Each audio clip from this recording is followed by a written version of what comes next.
right? Okay. Yeah, Thanks everybody for coming. One of the great things about IIT is we have a lot of people here who know an awful lot about a lot of things.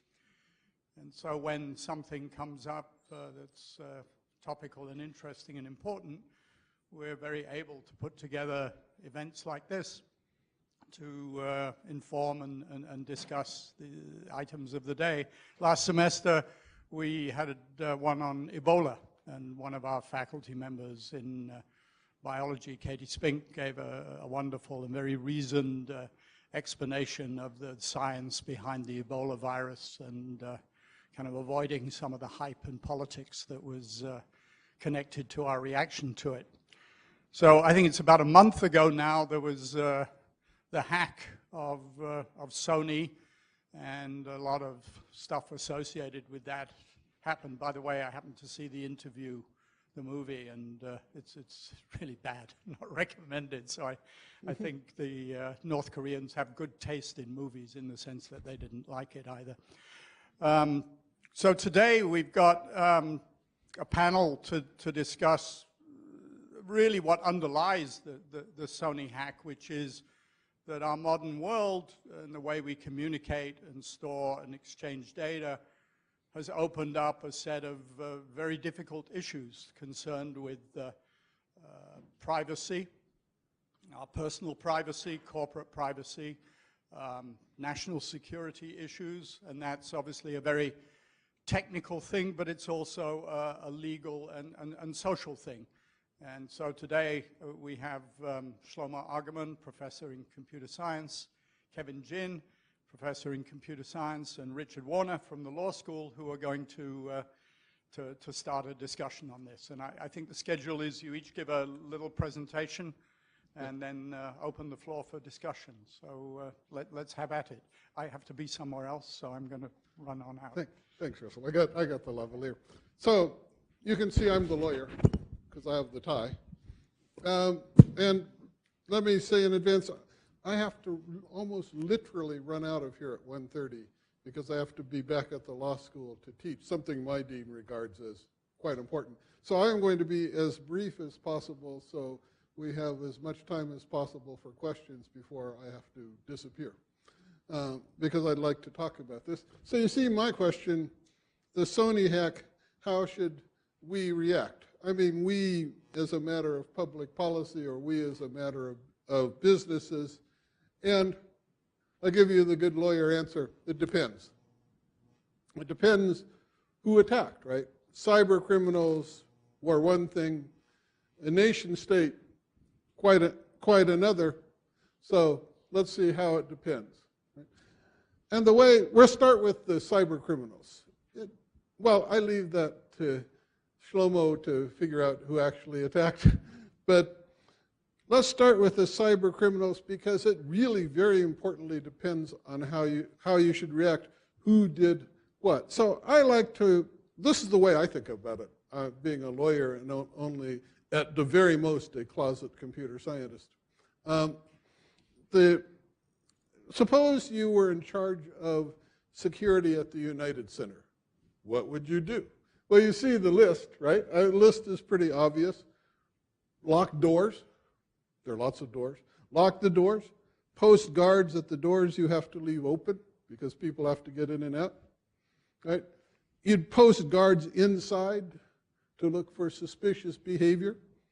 And you'd train your employees in security and how to spot suspicious behavior and reporting mechanisms. Right? That's pretty much what you do, right?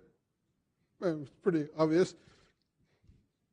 Computer security is like that, at least at a certain level, right? You have guards on your computer, right? You have antivirus running, I hope, on your computer, and you have some authentication procedure, at least to get on the network here, right? If not a password on your computer, or you keep your computer all locked up and in your possession.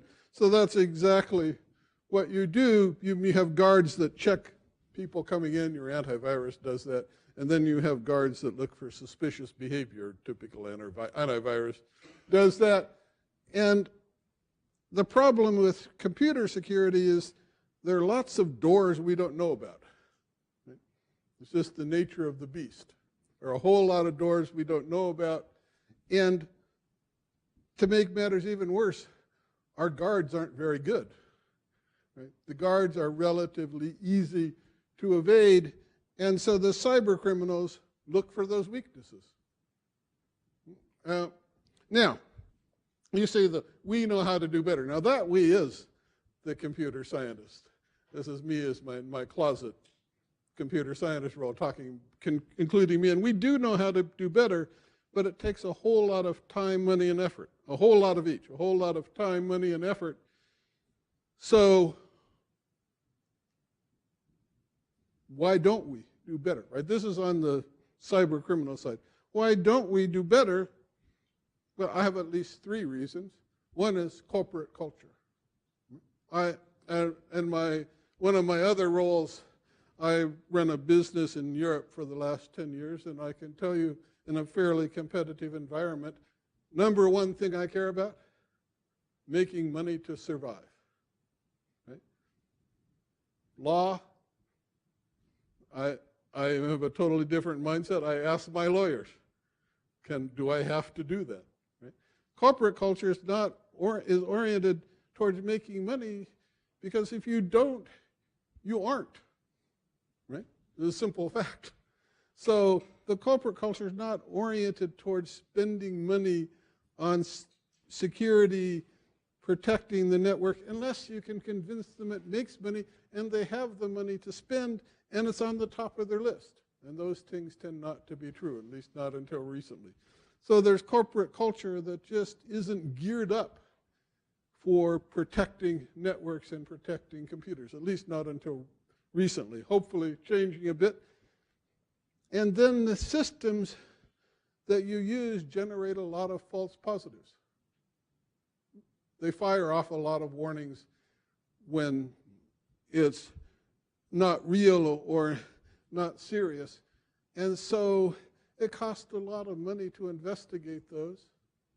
You don't shut down the corporate mechanism that's making money to go investigate what is probably a false positive. Oh, it's just another false alarm, ignore it. Right? Which is probably what Neiman Marcus did, and certainly what Target did, although it was a bit egregious because there was very clear indication that that probably was not a false positive. But the mechanisms that detect something going wrong are not great. Right? So you can imagine yourself. Imagine you're the target IT person, and you see that there's probably a malware problem. What do you tell them? It was in the payment. It was in the point of sale system. Well, you better shut down your point of sale systems at Christmas. I would imagine better, let's just hope it's a false positive. So there are a lot of false positives. And then the third problem is us. There's a lack of market incentives. Right? If you look at our behavior in the marketplace with regard to software, internet connection, ISP services, and so on, we are not very willing to pay for increased security. It costs money, and it makes things more difficult to use, and it increases the time things take to process. And we haven't been willing to do that.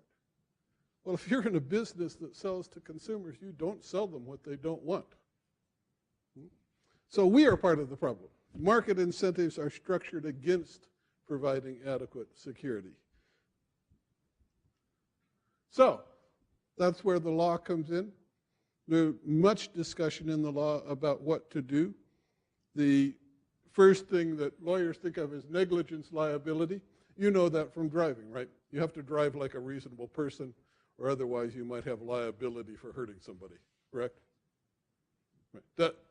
That's negligence liability. You must act like you must behave as a reasonable person does. If you don't, you cause damage, and it was foreseeable, you are probably liable.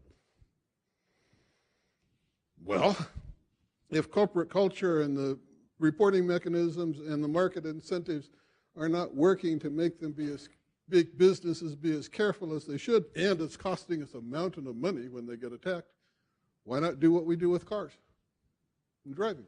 Make them liable in negligence. You must act in a reasonable way.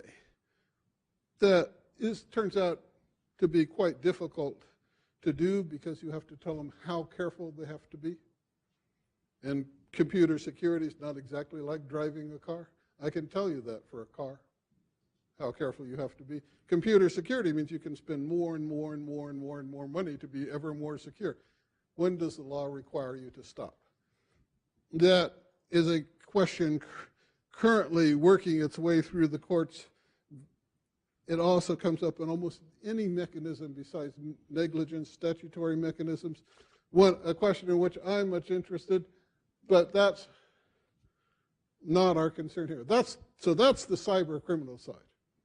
And that's what's at issue. How do we structure incentives to make businesses more careful with their networks, protect them more carefully, right? Given the nature of computer security and the nature of the market incentives and the problems with writing the rule of legal liability, extraordinarily difficult, but solvable. Now, if it's a nation state, it's a totally different story. Right? You can see from the slide. Go back to the United Center.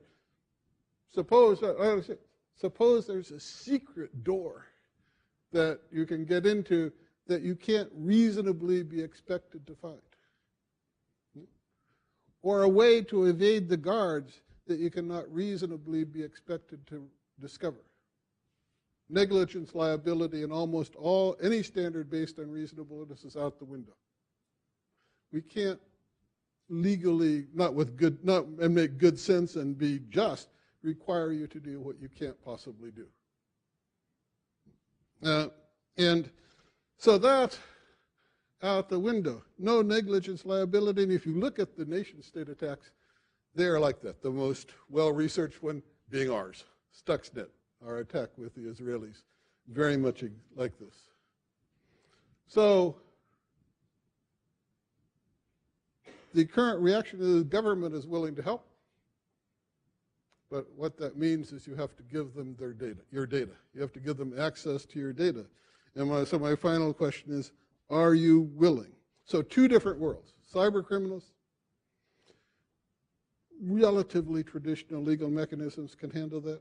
Nation-state attacks, well, the resources of the government will be necessary to stop that, to defend adequately against it, but that means letting them look at your data.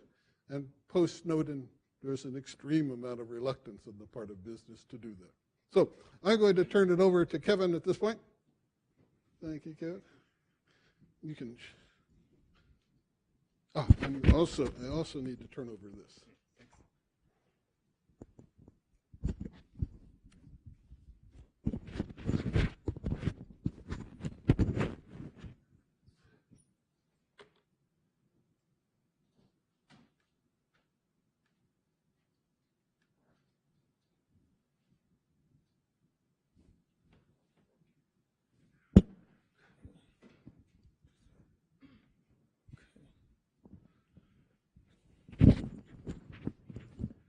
Hi, everyone. Can people at the back hear me? Okay, great. So first of all, thanks a lot for the great presentation from Richard from a lawyer's perspective. So if you have any further questions that I couldn't answer, and I will do the normal practice. I keep silent and talk to my lawyer.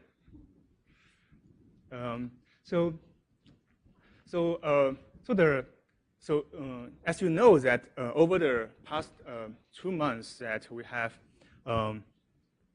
observed, and there's such thing called Sony hack has happened in US, and it is one of the probably one of the biggest cyber incidents happens in recent years regarding the amount of information has been disclosed to the public.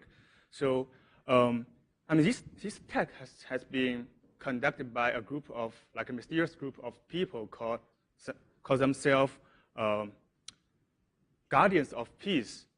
From the activities they have done, they have, the impact is huge. Over the whole procedures, they have released information like details of the those conversations among the Sony executives, including those unreleased movies, including those salaries and performance reviews for their employer. So these are all the sensitive informations. So security, privacy, they're all exploited during this procedure. So before we go to the details of these incidents, I would like to give an overview of the timeline of how these things happens over what other things has been happened over the last 2 months. So in November 21st, that was, regarded as the first instance throughout the whole series of events that the Sony executives, they received those warnings from the attack team. At first glance, it looked like those normal extortion emails from a cyber attack. Then, 3 days later, the Sony Pictures, they have, it had been shown that some of their computer system has been attacked by the group of by the group called Guardians of Peace, and some desktops, the background has been changed to their official logos for the for that mysterious groups. Then the Sony Pictures has been looking for who actually did that, and they are pointing to the probably that North Korea is one of the possibility to this attack. Then 1 year later, reporters has shown that the Sony Picture hacks actually could be related to the movies they're going to release. It's called an interview, and during these comedy films, there's a plot saying that there's like including some stories that they are doing the assassinating to the Korea leader, to the North Korea leader, then in December 1st, the first day of December, people have observed that many torrents of those unreleased Sony Picture movie has been available on those popular file share websites. So that's like the first step that the information has been released to the public. Disclosure information has been released to public. And then, Sony Picture starts to work with FBI to investigate further on these events.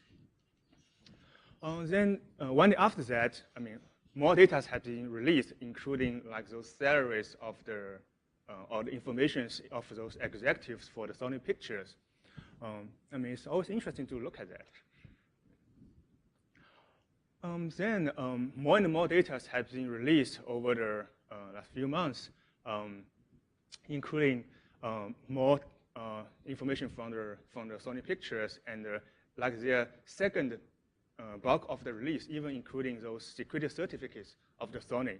And this will be, actually these certificates has been used by some malwares that has been including some malwares in the design of those newly developed malwares later. And then more data released, more data released, including those marketing slides of how Sony Pictures conduct their marketings for their films. Then attacker appears that they also send emails to those Sony employees, because they know the emails of those.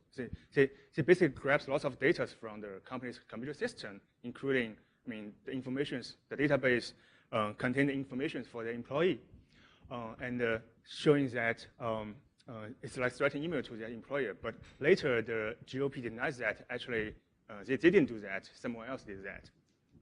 And then North Korea officially saying that the attacker is not done by us, but I'm glad that someone did that. Then more and more data have been released, and then this has been give pressure to the Sony Picture to postpone the release of that the interview movie.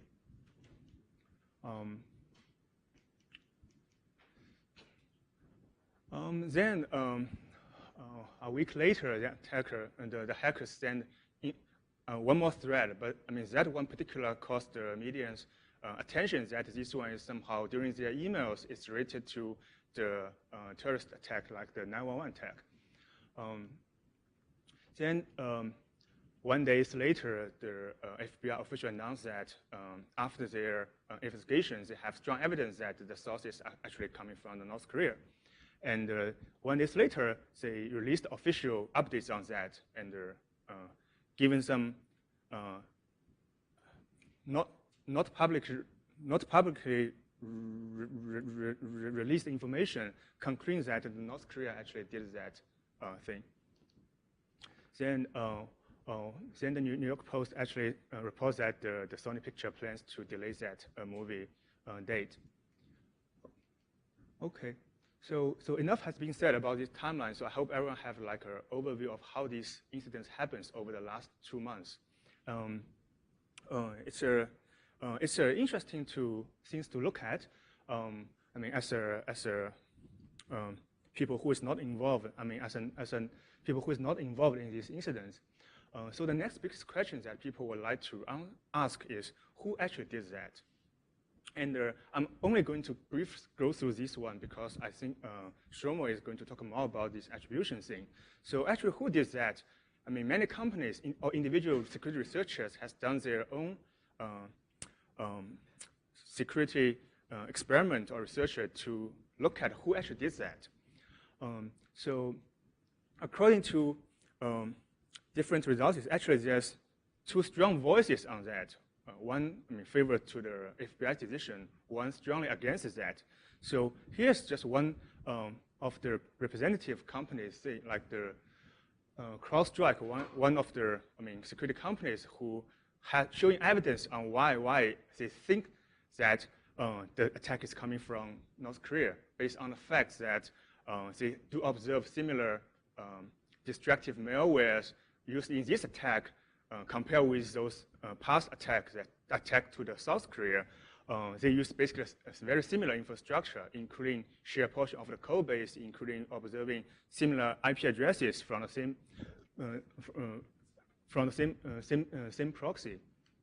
But on the other side, there's other corporations saying that from their own data set, from their research, they conclude that it's more like, looks like an inside attack rather than an outside attack. So, I mean, we have no idea who is right, who is wrong, and probably we will not have these. So probably we will not have these answers for a very long time.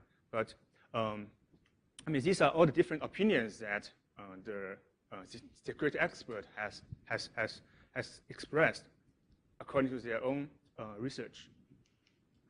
So if we want to understand this Sony type attack, Sony hack, we have to, first understand like what kind of attacks that people. So we have to understand like what kind of attacks that that people normally face, and if we categorize those attacks, it will help us to better understand cyber incidents.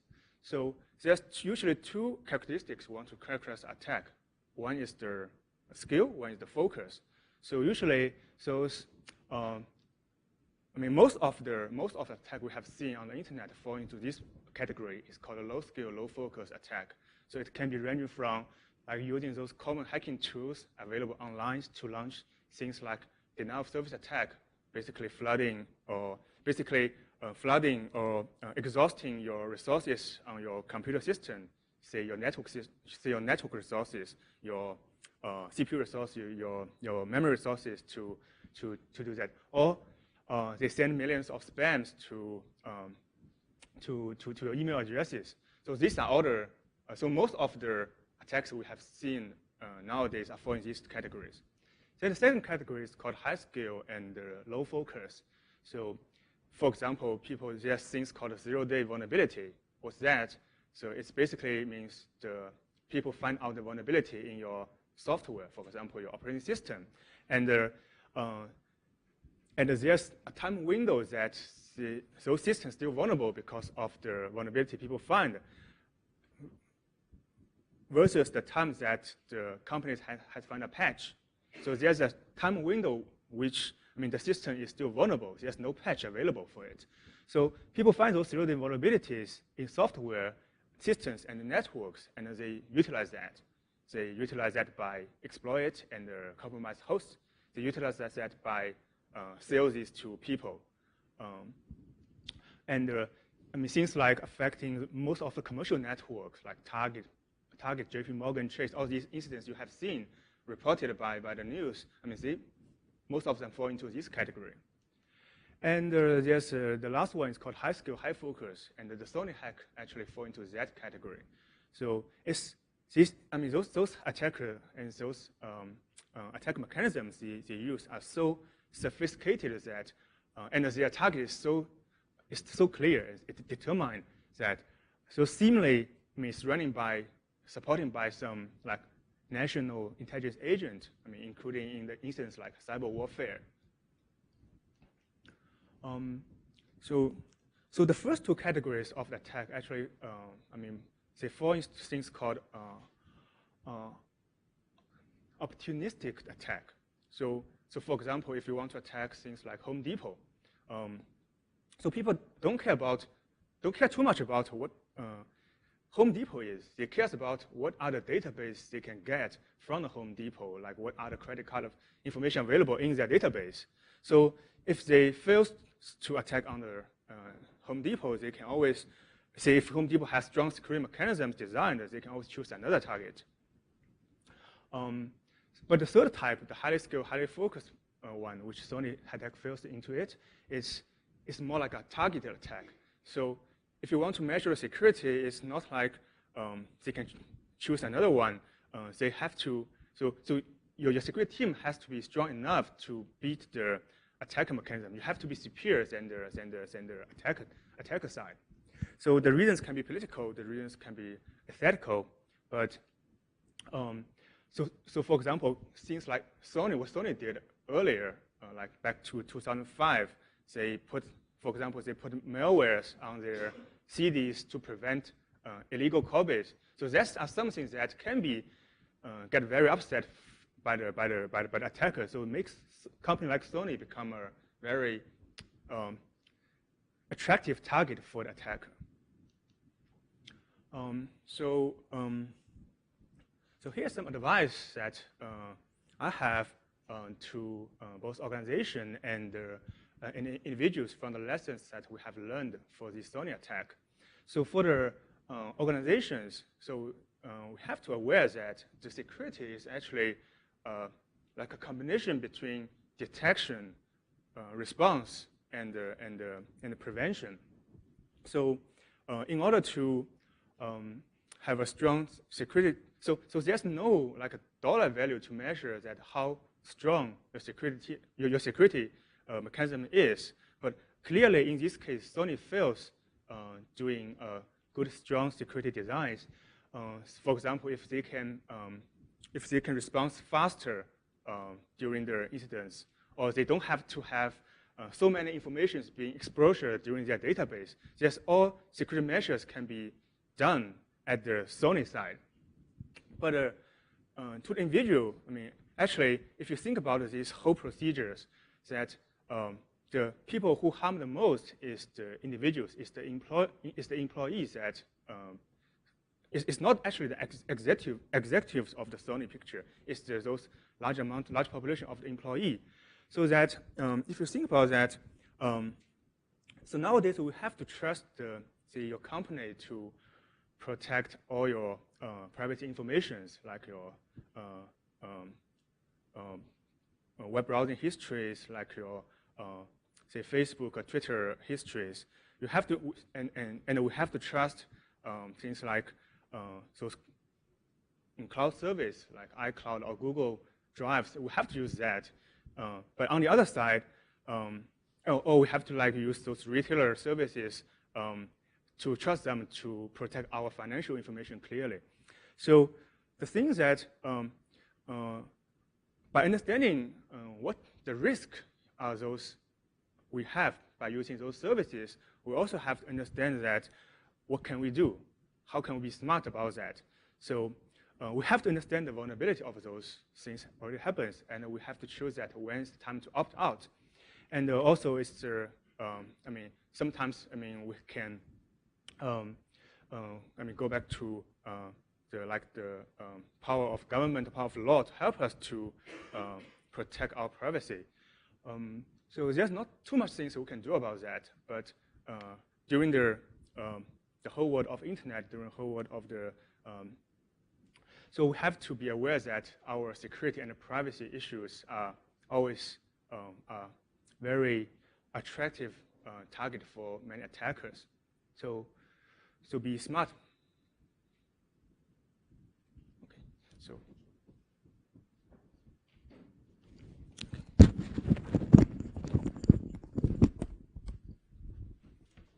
Since Professor Warner has to leave, we'll have a short question and answer session, then continue.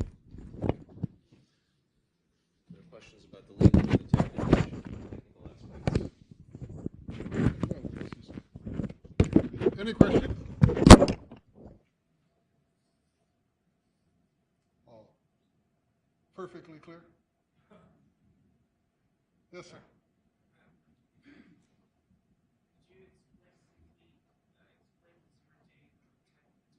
Yeah, can you talk just a little louder because my ears are really old?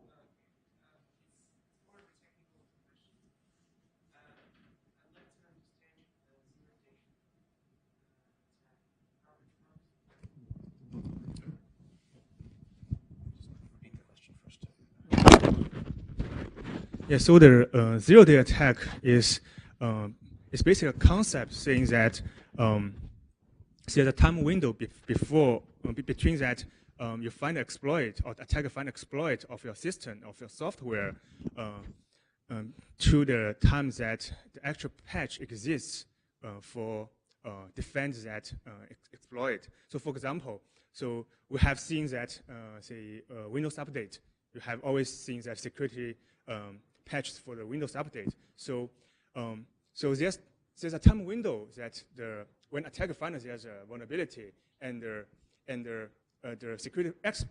security teams in the Windows teams, they're trying to do a fix, do analysis on those things and trying to fix that. So the zero-day vulnerability means there's a time window where there's no patch exists at all, so that the system is completely vulnerable.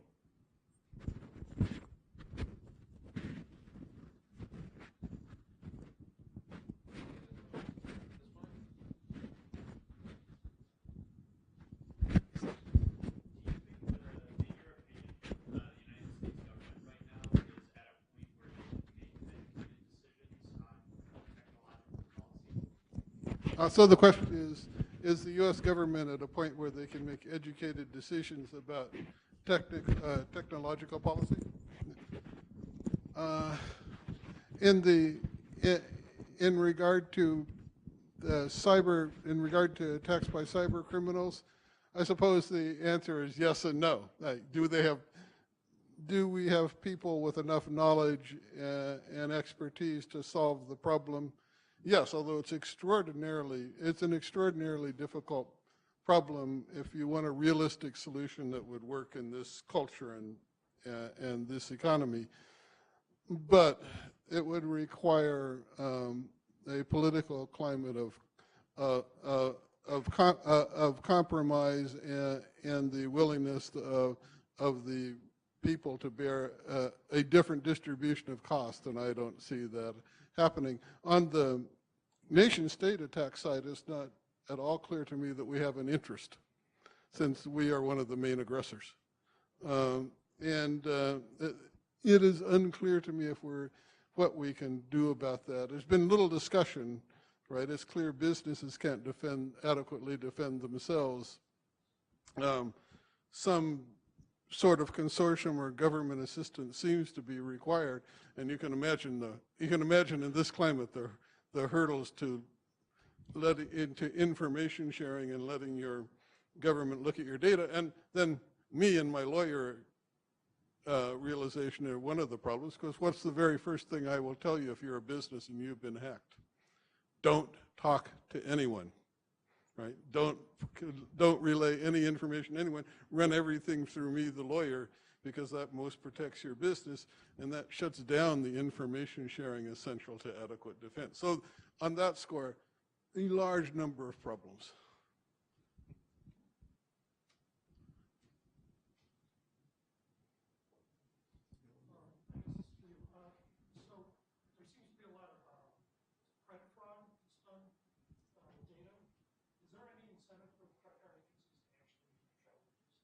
Oh, yeah. But the technology, so we can do magnetic strips and 16 digits, and then compared to like in Europe where cards are now, implanting chips in cards, right? Yeah, my assessment of the industry is that they have a strong incentive to fix that because it costs them a great deal of money, and in the United States, your liability is limited as a user of the credit card to $50. So either the credit card company or the merchant bears the liability. So they would love to fix that. The chip and pin technology is hard to introduce into the United States because you have to switch all the terminals over, right? I mean, to read the credit card that has the chip in it for added security, the point of sale system you put the card into has to be equipped to read the chip. And we haven't had those until we're just switching over to those. So imagine you're the merchant, right? And I want you to switch over to chip and pin. You have to buy the new terminal. You will invest in that, and it's not going to be worth it for you to invest in that till enough other merchants invest in it. Right? So you have a first mover problem there, hopefully, that we're solving. By the way, the hackers discovered how to get around chip and pin because the systems are designed, if the system says I'm not a pin system, it goes back down to a non-chip and pin system and accepts the credit card. So they just hack into the point of sale system, send the information over to their point of sale system that says I'm not chip and pin and processes the information. So, but yes, the credit card companies, it's my understanding that they love to reduce the fraud, but you and I would have to start using chip and pin, and we have to get the merchants to switch over, and that only handles on-site sales, right? The chip and pin's useless online. Okay. So I've got to run. Thank you. I guess I should conclude. Thank you. That was theoretically very interesting, right? Practical nightmare. Thank you. I hate to, my dean thinks I should do what he pays me for. Thank you, Richard. Take care, Bill. Okay, so we've talked about the legal and policy implications of cybersecurity and hacking. We've heard about some of the technical issues as well as the specifics of this particular hack. So I'm going to address the question of how can we figure out who was behind the Sony hack, and more generally, how we can do this kind of attribution, what the issues are, why is it difficult, what can we do, and so forth. I'm both a professor of computer science here, and the work that I did here was with a company, Taya Global, which is a cybersecurity research firm. So, as we heard a little bit, what are the types of evidence that we can find within a hack to help us to figure out who did it? Unless somebody comes up and says, hi, I did the hack and I'll prove it to you, how can we figure out who the cyber criminals or the National Intelligence Service is behind the hack? So one is IP addresses. Every computer on the internet has an IP address, although some of these IP addresses are dynamic and they change.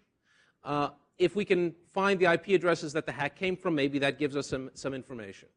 If we look at the code of the malware that was used to perpetrate the hack, IP addresses might be inside the code. That might give us some clue as to where the hack came from. However, on the other hand, at least the sophisticated, the high-skill cyber criminals know how to spoof these IP attacks. They can be at a computer in one part of the world and make the hack come from a computer in an entirely different part of the world in order to throw off the scent. And they do this regularly. So IP addresses do give some information, but we have to be very, very careful about relying on them too much and too directly.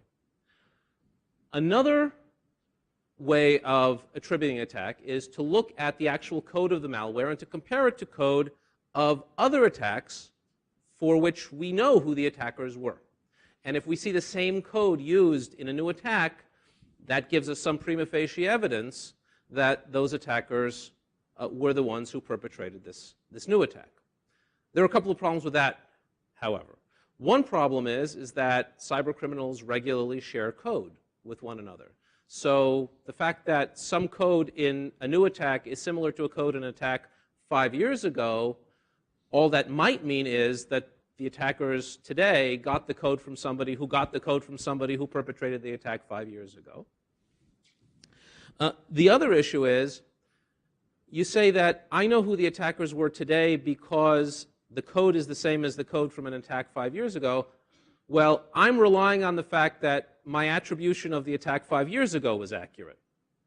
If we didn't actually catch, convict, and maybe get a confession from somebody 5 years ago, we're relying on uncertain evidence to make the new attribution. And that, in fact, is one of the objections to some of the evidence that's been proffered by the FBI attributing the current attack to North Korea.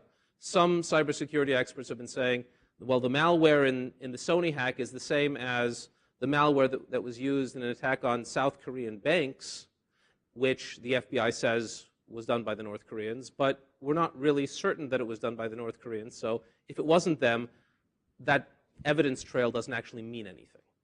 So that raises a lot of questions as well.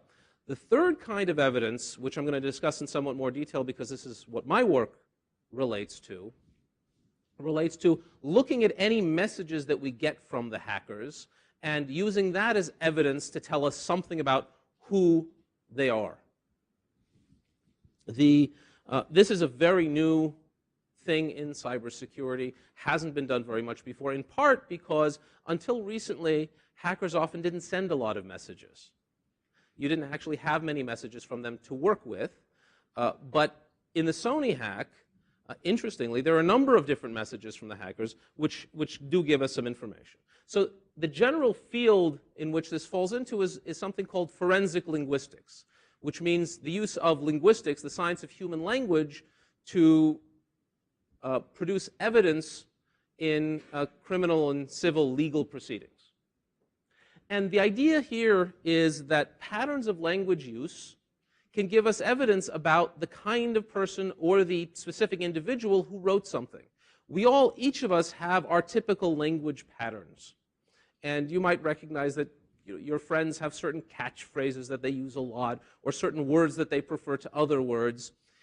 If we can get a handle on these kinds of idiosyncrasies, we can say something not just about a specific individual, but also characteristics of a particular author. What was the native language of somebody writing in a different language, for example? If they're not perfectly fluent, we may be able to figure that out. We might know whether a writer is male or female, whether a writer is old or young, depending on how they write things. We can also gain cues as to the personality of a writer, depending on how they write. In this particular case, the most relevant thing here is native language. So if this hack was perpetrated by the North Koreans, we might expect to see evidence in the messages that the native language of the people who wrote the messages was Korean. If we see evidence against that, then that gives us some reason to believe that the hackers were not North Koreans and perhaps were somebody else. What kind of data do we have to work with? There are 20 messages that have been gathered and put together that some of them were displayed on hacked computers, and we saw a screenshot earlier. Some of them were posted on text-sharing websites with links to data, announcing that this data is now available, and giving threats against Sony. Otherwise, more data will be shared. And what I and a team of linguists with TIA Global did is look at these messages to see what can we say, if anything, about the native language of the people who wrote these messages. And we'll see some examples in a second. So the first question is, were the messages written by foreign language speakers, or were they, as far as we can tell, written by people whose native language is English, or at least who are fluent in English? If they're written by people who are fluent in English, there's not very much that we can say. We also asked the subsidiary question, were these messages perhaps produced by Google translators or similar translation software, which means that there may be very little that we can say about the native language of the writers. Now, if they were written by foreign language speakers, what's the most likely native language of those speakers? Can we say something about that? Because that, again, helps us to narrow the field and know who we're looking for. If we're talking about a nation state, we may be talking about the Koreans, the North Koreans, who we know certainly have a hacking unit. We might be talking about the Chinese. We might be talking about the Russians. If we're talking about cyber criminals, there are many known groups of cyber criminals all across the world. We're in Russia, Ukraine, Poland, China, Korea. So we want to get some idea of where these people are from so that we can narrow down the field. And specifically, how likely is the native language to have been Korean, because that's the primary attribution that has been made. So here's an example of one of the messages. And if you read through, you can see that the level of the English is pretty good, but there are a number of errors that native speakers would be very, very unlikely to make. We can highlight them here. This shows how dangerous film the interview is, not how dangerous a film. So we often, in many of the messages, we have the omission of words like and the, what we call determiners. The interview is very dangerous enough. Again, a phrase that a native speaker wouldn't use. We won't give up this attack unless Sony Pictures collapse to the end, which is a phrasing which is not a usual English phrasing. It's clear what it means, but it's not the sort of a phrasing that a native American English speaker would use. Here's another example of a message. And if you look through it again, you'll see some pretty clear errors. At the very time and places, the interview will be shown. How bitter fate those who seek fun and terror should be doomed to. There are a number of different strange things in that phrase. We recommend you to keep to yourself rather than we recommend you keep to yourself. Is called by the greed of Sony Pictures rather than is called for by the greed of Sony Pictures, or is caused by the greed of Sony Pictures. So we see errors in these messages which are not to be expected from native speakers of English. So the question is, what can we do with these?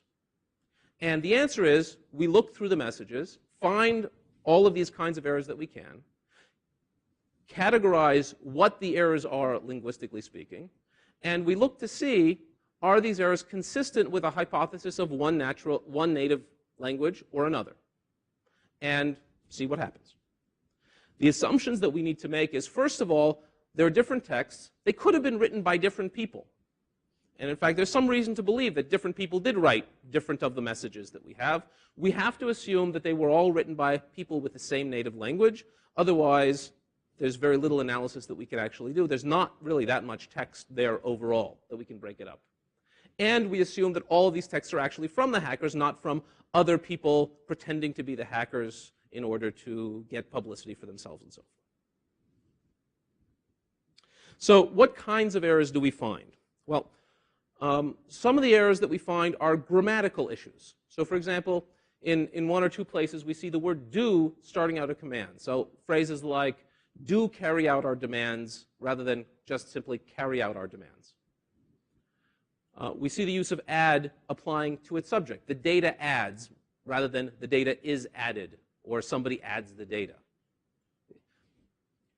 The omission of a direct object when it's understood from the context. When you have a verb, he broke the plate, you might see something like, he broke, without saying what he broke, if you can figure out from context. And there are languages in which this sort of construction is normal, not in English, however. The prepositional phrase before the direct object, we are preparing for you a gift, and we saw that before. We are preparing for you a Christmas gift, right? Okay? Which, again, is not a normal phrasing in English, but is normal in other languages. The use of the preposition by instead of other prepositions is another example. So what we did is we looked at these 5 errors, and we looked at several different candidate native languages and said, in which of these languages are these kinds of constructions normal in that language, so they might have been produced in English by interference from a native language. And here are the results. There are 5 of these different errors, and 4 of them are consistent with Mandarin Chinese, 3 of them with Russian, 2 with German, and only 1 with Korean, which, based solely on this piece of evidence, we would say that the most likely language, native language, is Mandarin Chinese, followed very closely by Russian, and it's very unlikely that the native language was Korean, because only one of these is consistent with Korean. These aren't the only kinds of errors that we have here, however. We have a lot of errors in word and phrase usage. Words that are used improperly, phrases that you can kind of puzzle out what they mean, but they're not normal ways of saying things in English. And here are some of the examples. We saw some of these before. Is called by the greed rather than is caused by the greed. Is very dangerous enough. Is a very tiny work for us rather than is a very tiny or a very small job for us, and so forth. And you can see these examples here. These are 9 of 20 examples that we identified in the texts. And here, the question is, for a given language, can the phrase in English that is improper English be seen as a word-for-word literal translation of a normal idiomatic way of speaking in the other language to convey the same meaning? So is there a word that means called, as in to call someone, but could be used in this phrase to mean called for? Right? Does that make sense? So that's what we did. We worked with trained linguists who have native level proficiency in the 4 languages that we looked at and asked this question of them for these particular phrases. And here are some examples. If I could read Russian and Korean and Chinese, I could read you these word-for-word translations. If you know these languages, you could see them. These are word-for-word translations, which are normal ways of speaking in these languages for these particular phrases. And so we worked through to see for which of them we could find these word-for-word translations. And here are the results.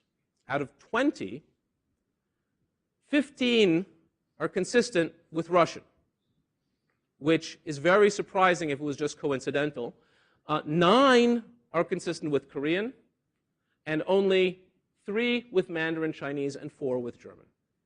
What this means is we can fairly conclusively rule out Mandarin Chinese and German as the native language of the message writers.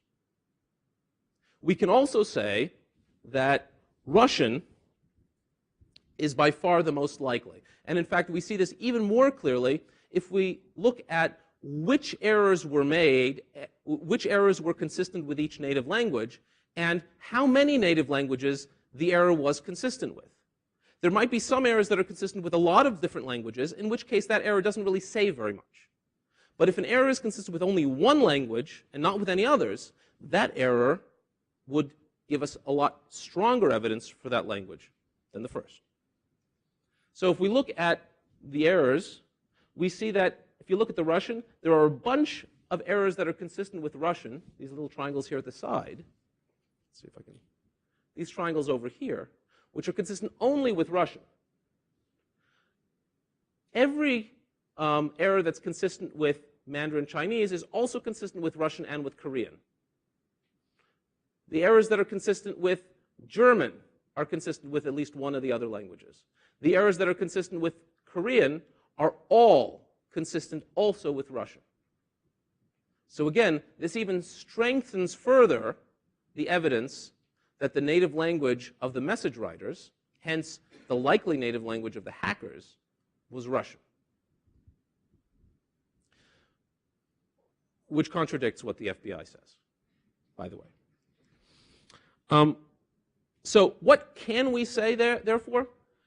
The messages were most likely written by Russian native language speakers.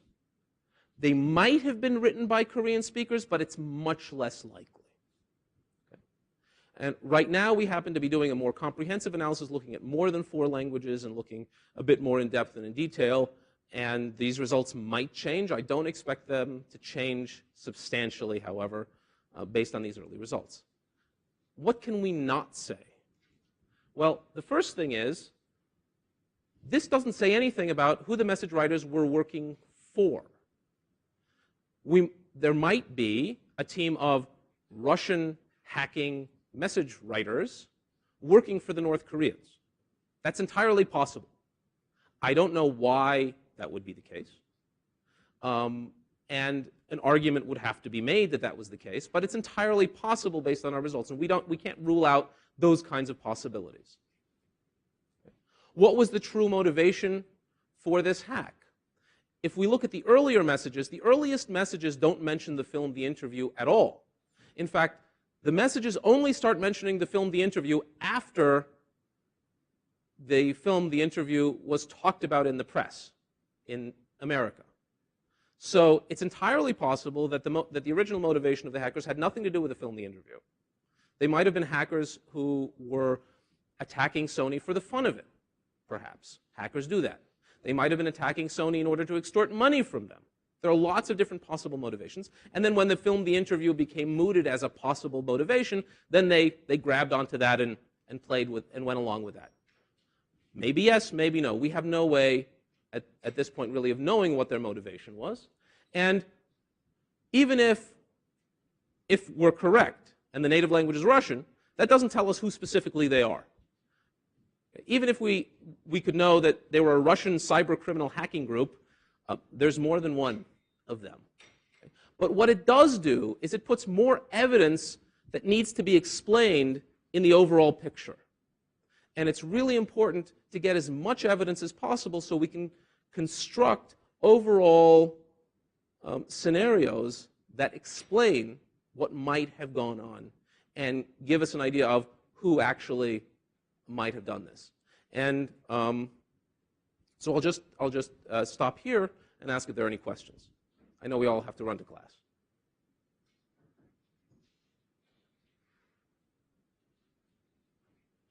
Yep.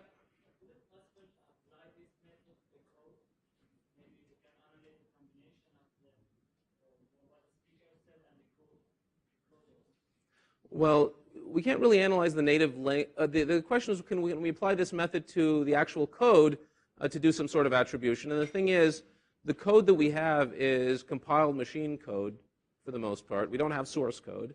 So we don't have comments that are written in a human language. And we don't expect to see artifacts of a native human language in computer program code.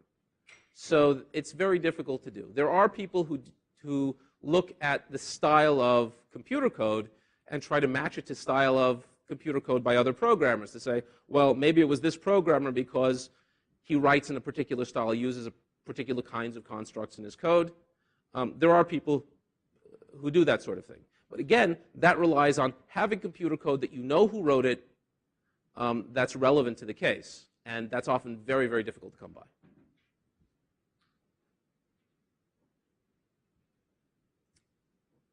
Okay, if there are no further questions, then thank you very much for coming.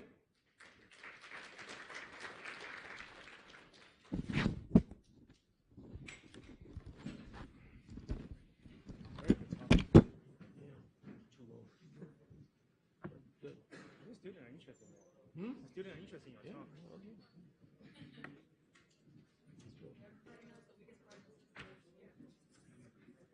I'm excited to do these.